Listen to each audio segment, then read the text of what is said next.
N8N versus Flowise. Which one is better? I'm going to tell you whether N8N or Flowise is the better automation tool.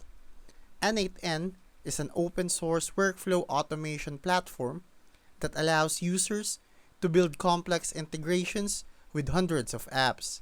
It's highly flexible, self-hostable, and great for developers who want full control over their workflows.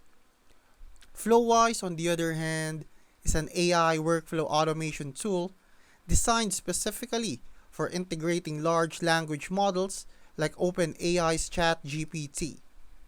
It provides a visual interface to create AI-driven automation, making it a great choice for AI-focused tasks. If you need a general workflow automation with broad app integrations, N8N is the better choice. But if your focus is AI-driven automation, Flowise is the right choice.